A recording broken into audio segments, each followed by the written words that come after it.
Good evening cinema forks. ನೋಡ್ತಾ ನೋಡ್ತಾ weekend ಬಂದೇ ಬಿಡ್ತು. ವೀಕೆಂಡಲ್ಲಿ ನಮ್ಮ ಎಲ್ರಿಗೂ ಬೇಕಾಗಿರೋದು ಮೋಜು, ಮಸ್ತಿ, ಫನ್. ಆ್ಯಂಡ್ ನಮ್ಮ ಎಲ್ರಲ್ಲೂ ಕಾಮನ್ ಆಗಿರೋದು ಮೂವಿ. ಹಾಗಿದ್ರೆ ಈ ವೀಕೆಂಡ್ ನೀವು ಯಾವ ಮೂವಿಗೆ ಹೋಗ್ತಿದ್ದೀರಾ? ಇನ್ನೂ ಡಿಸೈಡ್ ಮಾಡಿಲ್ವಾ? ತುಂಬ ಒಳ್ಳೆಯದು. ಈ ವಿಡಿಯೋನ ಕಂಪ್ಲೀಟ್ ಆಗಿ ನೋಡಿ, ನಿಮ್ಗೊಂದು ಕ್ಲಾರಿಟಿ ಸಿಗುತ್ತೆ. ಇದು ಸಿನಿಮೇನಿಯಾ. Lights, camera, reaction. ನಾನು ಸುರಭಿ. ಇದೀಗ ರಿವ್ಯೂ ಟೈಮ್. ಕಾಯ್ತಾ ಇದ್ದೆ, ಹಸಿವು ದಾಹದಿಂದ ಬಳಲ್ತಾ ಇದ್ದೆ. ನಾನು ಇವತ್ತು ಠಾಣ್ 10 ಗಂಟೆಗೆ ನವರಂಗ್ ಥಿಯೇಟರಲ್ಲಿದ್ದೆ.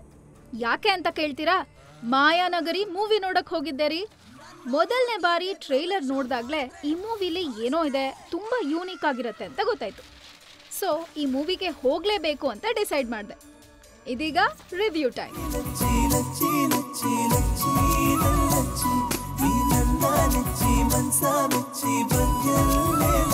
ಈಗಾಗಲೇ ಇದರ ಟ್ರೈಲರ್ ಮತ್ತೆ ಹಾಡುಗಳಿಂದ ಪ್ರೇಕ್ಷಕರ ಗಮನ ಸೆಳೆದಿತ್ತು. ಇವತ್ತು ಈ ಮೂವಿ 150ಕ್ಕೂ ಹೆಚ್ಚು ಚಿತ್ರಮಂದಿರಗಳಲ್ಲಿ ರಿಲೀಸ್ ಆಗಿದೆ. ಈ ಮೂವಿನ ಶುರುಲಿ ಒಂದು ಸಾಂಗ್ ಬರುತ್ತೆ. ಆ ಸಾಂಗ್ ತುಂಬಾ funny, at the same time emotional ಆಗೂ ಇದೆ. ಒಂದು ಫಿಲಂ ತೆಗೆಯೋದು ಎಷ್ಟು ಕಷ್ಟ ಅಂತ ಈ ಹಾಡಿನ ಮೂಲಕ ಹೇಳಿದ್ದಾರೆ. ಈ ಇಂಡಸ್ಟ್ರಿಲಿರೋರ್ಗೆ ತುಂಬಾ ಕನೆಕ್ಟ್ ಆಗುವಂತಹ ಹಾಡು. ಎಲ್ಲಿರುವೆ ಅಭಿಮಾನಿ ನೀನು, ದಯಮಾಡಿ ಕೇಳು ಕೊನೆ ಲೈನು. ಇದರ ಡೈರೆಕ್ಟರ್ ಆದ ಶಂಕರ್ ಆರಾಧ್ಯ ಅವರು ನಮ್ಮ ನಟ ಅನೀಶ್ ತೇಜಶ್ವರ್ ಅವರನ್ನ ತುಂಬಾ ಡಿಫ್ರೆಂಟ್ ಶೇಡ್ಸ್ ಅಲ್ಲಿ ತೋರಿಸಿದ್ದಾರೆ. ಇವರಿಗೆ ಜೋಡಿಯಾಗಿ ಶ್ರವ್ಯ ರಾವ್ ಮತ್ತೆ ತೇಜ್ ಅವರು ನಟಿಸಿದ್ದಾರೆ. ಇದರಲ್ಲಿ ಹೀರೋ ಶಂಕರಣ್ಣ ಫ್ಯಾನ್. ಯಾರವ್ರ ಫ್ಯಾನ್ ಇಲ್ಲ ಹೇಳಿ? ಅವರ ಜನಪ್ರಿಯವಾದ ಹೇಳಿಕೆ, ಸತ್ತ ಮೇಲೆ ಮಲ್ಗೋದು ಇದ್ದೇ ಇದೆ, ಎದ್ದಿದ್ದಾಗ ಏನಾದ್ರೂ ಸಾಧಿಸು ಅನ್ನೋದನ್ನ ಈ ಮೂವಿಲಿ ತುಂಬಾ ಚೆನ್ನಾಗಿ ತೋರಿಸಿದ್ದಾರೆ. ಮೂವಿ ಜಾನರ್ ಬಗ್ಗೆ ಹೇಳಬೇಕು ಅಂದ್ರೆ ಇದೊಂದು ಆಕ್ಷನ್ ಥ್ರಿಲ್ಲರ್ ಹಾರರ್ ಅಂತ ಹೇಳ್ಬೋದು. ಶುರುಲಿ ಒಳ್ಳೆ ಲವ್ ಸ್ಟೋರಿಯಿಂದ ಶುರು ಮಾಡಿದ್ದಾರೆ. ಹೋಗ್ತಾ ಹೋಗ್ತಾ ಎವ್ರಿ ಸೆಕೆಂಡ್ ನೆಕ್ಸ್ಟ್ ಏನಾಗ್ಬೋದು ಅಂತ ಕಾತುರದಿಂದ ಕಾಯೋ ತರ ಇತ್ತು. ನಿಮ್ಗೆ ಶುರುಲಿ ಇದು ಹಾರರ್ ಮೂವಿ ಅನ್ನೋ ಫೀಲೇ ಸಿಗಲ್ಲ. ಬಟ್ ಹೋಗ್ತಾ ಹೋಗ್ತಾ ಆ ಟ್ವಿಸ್ಟ್ಸ್ ಅಂಡ್ ಟರ್ನ್ಸ್ ಮಾತ್ರ ಮೈಂಡ್ ಬ್ಲೋಯಿಂಗ್. ಎಸ್ಪೆಷಲಿ ಸೆಕೆಂಡ್ ಹಾಫಲ್ಲಿ ಸೀಟ್ ತುದೀಲಿ ಕೂತು ಏನಾಗತ್ತೆ ಅಂತ ನೋಡ್ತಿದ್ದೆ. ಹಾರರ್ಗೆ ಬೇಕಾದ BGM ಎಲ್ಲ ಫಸ್ಟ್ ಕ್ಲಾಸ್ ಆನ್ ಪಾಯಿಂಟ್ ಇತ್ತು. ನಂಗಂತೂ ಒಂದೊಂದು ಕಡೆ ಆ BGM ಕೇಳಿನೇ ಸಿಕ್ಕಾಪಟ್ಟೆ ಭಯ ಆಗೋಯ್ತು. ಇನ್ನು ನಮ್ಮ ಚಿಕ್ಕಣ್ಣ ಕಾಮಿಡಿ ಬಗ್ಗೆ ಅಂತೂ ಎಷ್ಟು ಹೇಳಿದ್ರು ಕಡಿಮೆನೆ ಬಿಡಿ.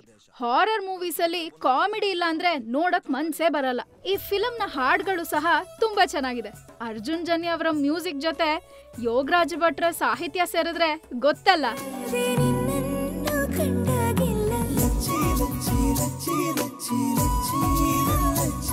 ಸಿಂಪಲ್ ಆಗಿ ಈ ಫಿಲಂ ಬಗ್ಗೆ ಹೇಳಬೇಕು ಅಂದ್ರೆ, ಹೆಣ್ಣು ಹೊನ್ನು ಮಣ್ಣು ಹಿಂದೆ ಹೋದ್ರೆ ಮನುಷ್ಯನಿಗೆ ಎಂಥ ಪರಿಸ್ಥಿತಿ ಬರುತ್ತೆ ಅನ್ನೋದೇ ಈ ಸಿನಿಮಾ. ಮತ್ ಇನ್ನೊಂದೇನಂದ್ರೆ ಇದರಲ್ಲಿ ಜೋಗ್ ಫಾಲ್ಸ್ ನಲ್ಲಿ ಶೂಟಿಂಗ್ ಮಾಡಿದ್ದಾರೆ. ಜೊತೆಗೆ ಶೃಂಗೇರಿ, ಚಿಕ್ಕಮಗಳೂರು, ಹೊನ್ನಾವರ, ಮಾಗಡಿ, ತುಮಕೂರು ಮತ್ತೆ ಬೆಂಗಳೂರು ಸುತ್ತಮುತ್ತ ಚಿತ್ರೀಕರಣ ಮಾಡಿದ್ದಾರೆ. ಇದು ಸ್ಯಾಂಡಲ್ವುಡ್ ಪಿಕ್ಚರ್ಸ್ ಬ್ಯಾನರ್ ಅಡಿಯಲ್ಲಿ ನಿರ್ಮಾಣವಾಗಿದೆ. ನೋಡಿ, ಇಂಪಾರ್ಟೆಂಟ್ ವಿಷಯ ಹೇಳದೆ ಮರ್ತ್ಬಿಟ್ಟೆ. ನಮ್ಮ ಪ್ರೀತಿಯ ಕುಳ್ಳ ದ್ವಾರಕೀಶ್ ಸರ್ ಅವರು ಕೂಡ ಇದರಲ್ಲಿ ಬಹು ಮುಖ್ಯ ಪಾತ್ರದಲ್ಲಿ ನಟಿಸಿದ್ದಾರೆ. ಜೀವನದಲ್ಲಿ ಎಷ್ಟೇ ಕಷ್ಟ ಬಂದ್ರೂ ಕುಗ್ಗದೆ ಮುಂದೆ ಸಾಗ್ಬೇಕು ಅಂತ ತುಂಬಾ ಚೆನ್ನಾಗಿ ಈ ಸಿನಿಮಾದಲ್ಲಿ ದ್ವಾರಕೀಶ್ ಅವರ ಮುಖಾಂತರ ಹೇಳಿದ್ದಾರೆ. ಕೊನೆಯದಾಗಿ ನನಗಂತೂ ಈ ಮೂವಿ ತುಂಬಾನೇ ಇಷ್ಟ ಆಯ್ತು. It is a must watch film. ಎಲ್ಲರೂ ಥಿಯೇಟರ್ಗೆ ಹೋಗಿ ನೋಡಿ.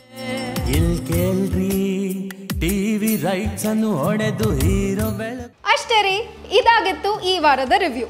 ನಿಮಗೆ ರಿವ್ಯೂ ಇಷ್ಟ ಆಗಿದ್ರೆ ಲೈಕ್, ಶೇರ್ ಮತ್ತೆ ಸಬ್ಸ್ಕ್ರೈಬ್ ಮಾಡಿ. ನಿಮಗೆ ಯಾವ ಮೂವಿ ರಿವ್ಯೂ ಬೇಕು ಅಂತ ಇದೆಯೋ ಅದನ್ನ ಕಮೆಂಟ್ ಸೆಕ್ಷನ್ ಅಲ್ಲಿ ಮೆನ್ಷನ್ ಮಾಡಿ. ಈ ವೀಕೆಂಡ್ ನಿಮ್ಮ ಸಿನಿಮಾ ಪ್ಲಾನ್ಸ್ ಏನು ಅಂತ ಕೂಡ ತಿಳಿಸಿ.